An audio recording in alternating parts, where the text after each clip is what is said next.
হচ্ছে স্বামী স্ত্রীর মধ্যে লাইট লাগে না, বুঝছেন? যখন হচ্ছে আমাদের মধ্যে মধুর সম্পর্ক যেটা আপনি বলছেন, আমি যে লাস্ট সময় তাকে উপরে তুলে দিতাম যে ঘোড়া চালা, তাকে অবশ্যই ডিএনএ টেস্ট করতে হবে। সে যদি না করে আমি সেক্ষেত্রে মামলা করব। মামলা করে যদি সস্তায় হতাম তাহলে হিরো আলম কিন্তু আমার সামনে এসে দাঁড়িয়ে থাকতো। হচ্ছে যে ওর বিছানায় দেখবেন যে ঘুমিয়ে গেছে, আমি কিন্তু একটা ছবি তুলছি, ঠিক আছে? আর বিষয় হচ্ছে যে আমি তো ভালোবাসায় এত পরীক্ষা দিতে চাই না, আমি তাকে ভালোবেসে বাঁচিয়েছি। সে যখন আমাকে আমাকে আমাকে বারবার সে মিথ্যা বলছে, বাজার করে দিচ্ছে, এ দিচ্ছে, সে দিচ্ছে, সেইগুলো যখন বলছে তখন আমি বললাম যে আসলে এই সম্পর্কে আসলে থাকা উচিত না, কারণ সে সবসময় আমাকে সস্তা ভাবতেছে। আমি কি আসলে সস্তা? মেয়েদের আমি দিন শেষে তো একটা গণমাধ্যম করি, আমি কি আসলে সস্তা? আমি যদি সস্তায় হতাম তাহলে হিরো আলম কিন্তু আমার সামনে এসে দাঁড়িয়ে থাকতো। ছবিগুলো ওনার কাছে চাই, উনি যে 5-6টা ছবি দেওয়ার পরে তুমিও বলছো যে ওর মোবাইলে ছবি দিও না, ছবি দিলে ও স্টোরি করবে, আমরা কম্পিউটারে রেখে দিব। বাদ বাকি তোমার মোবাইলে হয়তোবা 5-6টা ছবি ছিল, আর বাকিটা সব ওর 1 থেকে 60-70টার ভিতরে ছবি হবে। এই ছবিগুলো সব নাই আর আমার কাছে, আর যাবার আগে এর মোবাইলে করে ডিলিট করে দিয়ে চলে গেছে। তোমার তো একটা পার্সোনাল বিষয় থাকতে পারে, তোমার পাসওয়ার্ড তোমার মোবাইলে দিছো কেন? সুন্দর করে ডিলিট করে দিয়ে চলে গেছে। আমি জানি আমার পাসওয়ার্ড ছিল না। আমি ভাই বিষয়টা হচ্ছে স্বামী স্ত্রীর মধ্যে একটা বন্ধন থাকবে, আমি চাইছিলাম যে লাইফ টাইম থাকুক। আমি তাকে যদি বাঁচাই, আমি তাকে সারা জীবন বাঁচিয়ে রাখার তো চেষ্টা করছি। সে যখন চাচ্ছে যে বাঁচবে না, আমি কি তাকে ছাড়বো? মিথ্যা এত জোরে বলতে পারে, তার মধ্যে অনেক কিছু।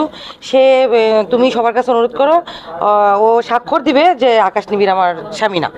না না, আমি স্বাক্ষর তো আমি রাজি, নট নেভার। স্বাক্ষর আমি না, আমাকে কোরআন শরীফ ছুঁয়ে বলতে হবে, কোরআন শরীফ ছুঁয়ে বলবে। এবং তোর কাছে যেহেতু ছোট বোন হিসেবে বলছি যে সে জানি কখনো দাবি না করতে পারে, এটা সিগনেচার দিবে। আর আমার সাথে সে আমি আমি একটু একটু যদি ইয়ে হয়, সেটা হচ্ছে আমার সাথে সে শারীরিক সম্পর্কে লিপ্ত হয়েছে কিনা, ঠিক আছে? স্বামী স্ত্রী যেটা যেটা বিয়ের পরে একটা বন্ধন থাকে, সেটা সে বলবে আমার সাথে তার ছিল কিনা। আমি এই জন্য তাকে আমি দাবি করছি সারা বাংলাদেশের মানুষের কাছে, তাকে অবশ্যই ডিএনএ টেস্ট করতে হবে। সে যদি না করে আমি সেক্ষেত্রে মামলা করব। মামলা করে আমি আইনের মাধ্যমে গেলে তো দেখবেন যে হ্যাপির কিন্তু ডিএনএ টেস্ট হয়েছিল, নাসিরের হ্যাপি, সত্য কিনা। সেক্ষেত্রে আমি আমার যতক্ষণ আমার জীবন যতক্ষণ আমার মানে শক্তি মেধা আছে, আমি এটা প্রমাণ করব সে আমার বউ ছিল, সে আমার সাথে এটা প্রতারণা করছে। এবং আপনি একটা জিনিস বলবো, বিয়ে হয় হচ্ছে কাবিন, একটা কাগজ থাকে কাবিনের, ওটা কিন্তু তারা স্ট্যাম্পে আমার থেকে সিগনেচার নিছে, এক কাজী নিয়ে এসে বিয়ে করছে। আমি কিন্তু সেখানে কিন্তু আমি স্যাটিসফাই যে না, বিয়ে হয়েছে। ওই যে আমাকে যদি 3 কোটি টাকা এখানে তো তা আমার যায় আসে না। আমি একজন সাংবাদিক, আমার থেকে 3 কোটি টাকা নিতে হলে তাকে হচ্ছে 1600 বছর হচ্ছে কাঠ কিন্তু পড়াতে হবে। আমি সহজ বিশ্বাসে সে বেঁচে থাকুক, এটা কিন্তু চাইছি। কিন্তু সে আমার সাথে প্রতারণা করলো, তাই না? আমি কি আর কে সে কিন্তু জানে, তার A to Z আমি সব কিছু জানি। আমি একটা করে বের করব। সে আমার হোয়াটসঅ্যাপে যত ভয়েস SMS পাঠিয়েছে, যত SMS পাঠিয়েছে, ও কি বুঝতো যেগুলো ডিলিট করা উচিত ছিল? আমি যখন সাংবাদিক হয়ে রূপ ধারণ করছি, আপনি কিন্তু দেখেন কালকে এসে উল্টোপাল্টা বলতেছেন AI ভয়েস।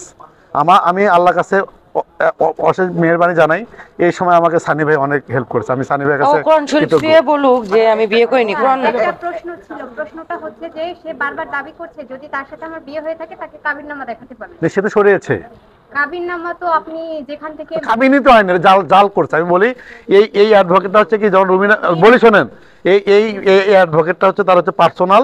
রুমি রহমান যখন মারা যায়, রুমি রহমান মারা যাওয়ার সময়, আপু একটু বলবো শোনেন, আপু একটা বলবো, সেটা হচ্ছে আপনার স্বামী যদি মারা যাওয়ার আগ মুহূর্তে আপনি হাসপাতালে দৌড়াবেন না? সে কিন্তু অ্যাডভোকেট নিয়ে সিগনেচার করে নিয়েছে তার ওই ফ্ল্যাটের। আমি কিন্তু সেটাও বের করবো, কারণ আমি জাহানের ফুপুকে চিনি। জাহানের ফুপুকে কিন্তু আমার ওই যে ফ্ল্যাটে থাকে সেখানে আমি জানি। জাহানের প্রথম বাবাকে ওটা আমি জানি।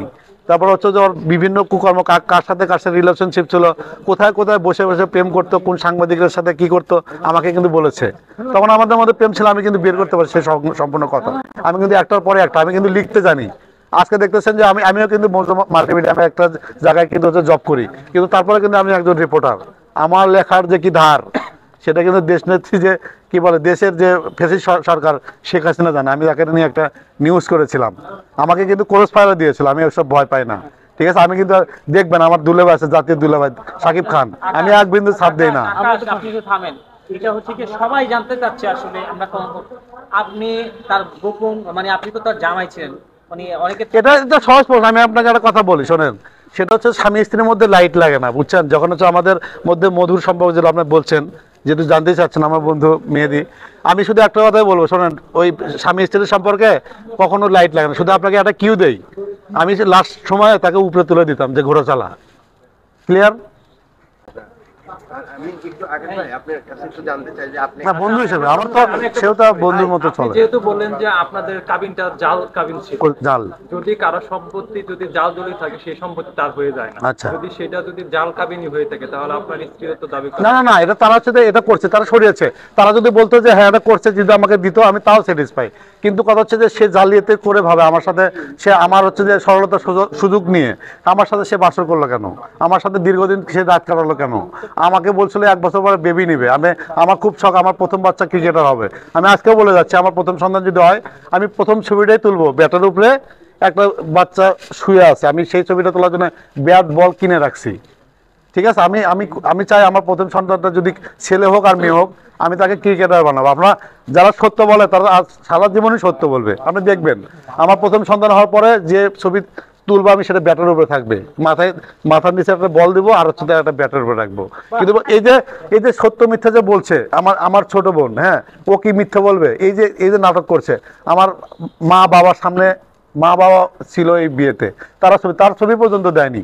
আমার বাবা মা আমার সবাই মিলে গ্রুপ ছবি ছিল, সেইগুলো ছবি কই? মিথ্যা বলেন না, আমি আপনাকে বারবার বলছি, আপনি মরা পর্যন্ত আপনাকে জ্বালাবো, আমার সাথে মিথ্যা বলেন না। আমার নাম আকাশ নিবিড়, আমি কখনো কাউরে ভয় পাই না। সত্যের জয় সবসময় হবে, আর সত্যের লাইন একটা। ঠিক আছে। আচ্ছা, উনি সবসময় বলছে যে সত্য, আপনিও বলছেন যে সত্যের জয় হবে, উনিও বিভিন্ন লাইভে বিভিন্ন টক শোতে উনিও বলছে যে সত্যের জয় হবে। আপনার কাছে কোনো এভিডেন্স নাই তার সাথে একসাথে থাকার? আমি তো চেষ্টা করবো। শোনেন, আমি কিভাবে বের করে জানেন? অনুসন্ধানের একটা জিনিস কি জানেন, যখন হচ্ছে একটা পিবিআই তদন্তে যখন যায়, আমি আপনাকে শুধু ক্লুটা দেই, ও যখন হচ্ছে যে আমি আমার যে ছবিটা ওর ফোনে পাঠিয়েছে, ওটাই আমার হচ্ছে ক্লু, কারণ ওই ছবিটা রিকভারি করে বের করবো, এবং ওই ছবিটা জুম করলে কিন্তু ওখানে 10 লাখ টাকার কাবিন লেখা আছে। ঠিক আছে, ওই পাতার যতটুকু লেখা আছে অতটুকুই আমার পাইছি। দ্বিতীয়ত হচ্ছে যে আমার যে ছবিটা তুলছি তার সাথে, আমার বাসায় সে কেন আসছে, তার কাজটা কি, এবং 3টার সময় যে আমি বিয়েতে যে পাঞ্জাবি পরে গেছি, ঠিক আছে, সেটা পরে কিন্তু ওখানে গেছি এবং দেখবেন ও আমাকে ওখানে একটা ফটো সেশন করেছে, আমি এভাবে দাঁড়িয়েছি, হাতে ঘড়ি, ওই ছবিগুলো কিন্তু আমার কাছে আছে। তাহলে ওখানে আমার ছবি কেন তুললো? আমি কি ওখানে হেলেনা জাহাঙ্গীরে মামলা করার জন্য হাতে ঘড়ি পরে আমি কি জামাই সেজে গেছি? আচ্ছা, সেখানে তো আমরা ছিলাম না, আমরা আচ্ছা, জানিও না। এটা আমি আপনাকে কিউ দিলাম আর কি।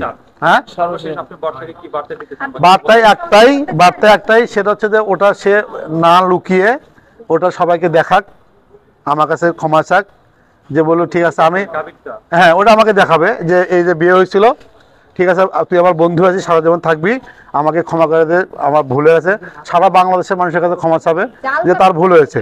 জি ভাই, যদি জাল কাবিন হয়ে থাকে কিভাবে? না, আমি যদি সিগনেচার করেছি আমাকে ওটা দেখাতে হবে, ওই কাগজটা দেখালে হবে, সে আমাকে বিয়ে না করুক না। এখানে বলি, যেহেতু কাজের দিকে দোয়া পরে যেহেতু বিয়ে হয়েছে, আমি তো আমার বউ হিসেবে ওখানে নিছি, জাল টাল কাবিন টাবিন আমার কিচ্ছু লাগবে না, যেহেতু কাজী, ওই কাজীকে তো আমি বের করবোই, এটা আমি চ্যালেঞ্জ। ওখানটায় বিয়ে হয়েছিল, ওখানকার কোনো সিসিটিভি ফুটেজ আছে? আমরা চেয়েছি, আমাদের বিজ্ঞ আইনজীবী আছে, 2 দিন সময় নিয়েছে, এবং হচ্ছে আমরা বলেছি যদি এইভাবে যদি না হয় তাহলে আমার কাছে আঙ্গুল বাঁকা করতে হবে, কারণ হচ্ছে যে আপনাকে সে অনেক চালাক মনে করে, অনেক চালাক, আমি মানে সে যদি আমাকে বিয়ে করে, কিংবা সে তো অনেক চালাক মানুষ, আপনি সবাই জানে। তাহলে আমি একটা কথা বলি, শোনেন, আমি যেহেতু অনুসন্ধান, আমি তাকে ভালোবেসে কিন্তু বললাম না তাকে বাঁচিয়েছি, মারার পরিকল্পনা করিনি। আপনি যদি ফেসবুকে চালাই দেখবেন যে ভিডিও হচ্ছে, তাহলে তো আমি ওর সেক্স ভিডিও আমি আমার বাসায় করে রাখতাম। উনি এটাও বলেছে শাহবাগ থেকে আমার নাম লিখে এনে শুভ বিবাহ লিখলে কি বিয়ে হয়ে? সেটা তো ও বলবে, সেটা তো আমাদের বাসার সিসি ফুটেজ বলবে।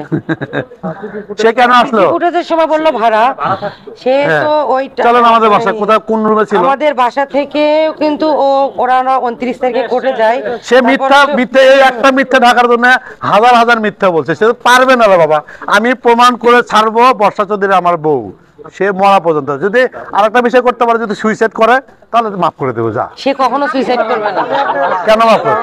কেন? আমি জামাই না, আমি তো বর্তমান জামাই। তাকে নিয়ে সংসার করতে চান নাকি? না, তাকে নিয়ে তো সংসার করবো না, পসিবল না, মিথ্যু। তাহলে আপনি No. এখন স্বামীর অধিকার চাইছেন? না, আমি গতকালকে কেন বলি, আমি কাঁদছি কেন আমি বলি, আমি সারাদিন না খাওয়া, আমার একটা চ্যালেঞ্জ কি জানেন, আমি এটা করব, যদি ওটা না সফল হই আমি ততদিন পর্যন্ত খাই না, এটা হচ্ছে আমার একটা এইম। হ্যাঁ, কারণ হচ্ছে আমি সকালবেলা হচ্ছে যে আমি মধু খেয়ে গেছি, আমি যখন না শিকার গেল, দেখবেন ওর সাথে কিন্তু অনেক ঝগড়াঝাটি হচ্ছিল আইনজীবীর সাথে। আইনজীবী তার গায়ে হাত তুলতেছে, মানে ধাক্কা দিচ্ছে, ও বলছে আপনি কেন গায়ে হাত তুলতেছেন কেন, সে কিন্তু না শিখে গেছে। দেখবেন আমি বলি সাইফুল তাকে ফোন দিয়েছিল, সে বলছে আসছে, তার মানে সিসিটিভি ফুটেজ সত্য, ও কিন্তু স্বীকার করেছে। কিন্তু আমার কথা হচ্ছে আমি টুপি মাথায় দিয়ে হেলেনা জাহাঙ্গীর নামে মামলা করতে যাব। আর একটা কথা বলছে যে হেলেনা জাহাঙ্গীর যে মামলা, ও হেলেনা জাহাঙ্গীরকে ধরার জন্য পাগল হয়ে গেছে। শুধু এটাই না, জামাত শিবিরের একটা ছেলে দিয়ে তার নামে মামলা করেছে। কেন, তার কি দরকার, সে কেন টাকা দিবে? আর হেলেনা জাহাঙ্গীর রাসেল মেয়ের সাথে আমার কি, আমার সাথে রাসেল মেয়ের দ্বন্দ্ব ছিল, আমি তাকে মাফ করে দিচ্ছি, ঠিক আছে।